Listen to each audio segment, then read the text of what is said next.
my name is Jason, and this is Pause Mode, Living Room Edition. This week's episode, we dive into a subset collection for Sega CD that is infinitely cheaper than their source materials by leaps and bounds, with a small price to pay in graphics. Now, before we dive into that list, let's take a step back and appreciate the source hardware. This may be especially amusing for our under 20 crowd. The modern era, above all else, is an amazing haven for data storage.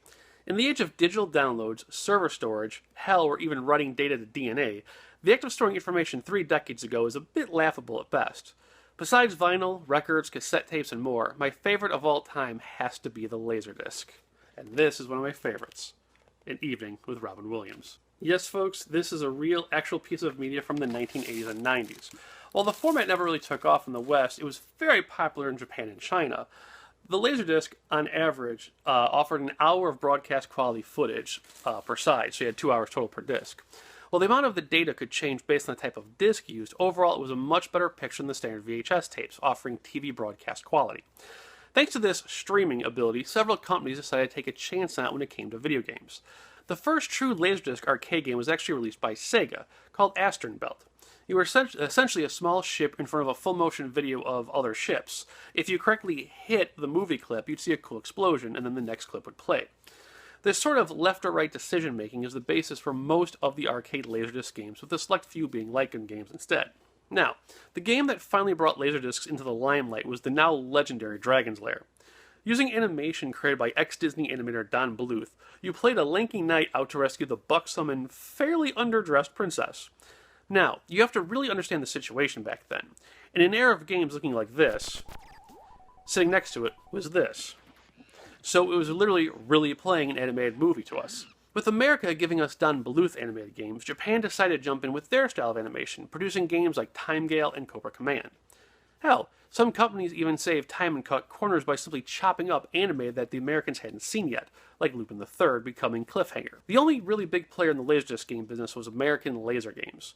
Their light gun take on the genre, Mad Dog McCree, took arcades by storm when compared to the sprite-based light gun games. So let's get to this list, shall we?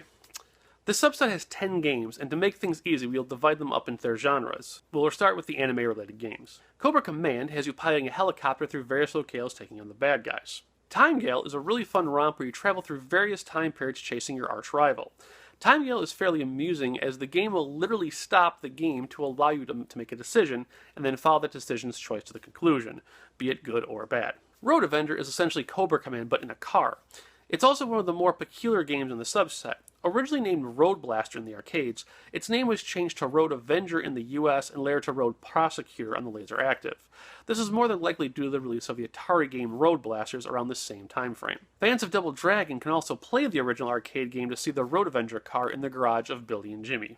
Rounding out the name games is Revenge of the Ninja, known in its native country as Ninja Hayate. From there we have the American animated games of the already mentioned Dragon's Lair and its successor Space Ace. Space Ace traded in the knight in shining armor for a galactic hero that gets changed into a child ever so often. Although the Sega CD only got the first of each game, it did have sequels on other consoles. Finally, the live-action games from American Laser. Mad Dog McCree was already mentioned, but his follow-up, Mad Dog 2, can be added to the list. There's also the noir Who Shot Johnny Rock, and the nice send-up to 80s cop flicks, Crime Patrol. Assembling this subset will be a small strain on the wallet.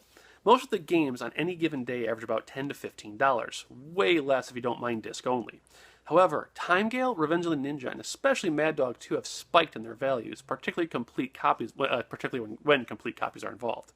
Mad Dog 2 is one of the last Sega CD games I needed, and ended up setting me back about $80. That was a few years ago. Alright guys, that does it for this week's Pause Mode. Rather than the usual salutation and the video, I thought I'd leave with an amusing little gaming fact. Because the arcade games were on real Laserdiscs running on real Laserdisc hardware, they were susceptible to the same problem CD-ROM drives had. That is, if you bumped them, the laser would skip ahead or fall behind to a different track. During a heated moment, a player kicked Dragon's Lair machine in frustration, as he missed a controller input. The vibration caused by the kick reached the Laserdisc hardware and caused the mechanism to skip a chapter. So instead of them seeing the dying animation, it skipped to the next chapter to play, which means he was still alive. After the initial shock, and a little bit of testing revealed that kicking the arcade machine in just the right spot would always skip the player forward a chapter, essentially giving you a physical version of infinite lives. This led to many arcades literally having to post signs that said, "Please do not kick the arcade machine." It's probably the only time in gaming history when throwing a tantrum actually did something positive. Alright guys, we'll see you next week. Have a great one. Take care.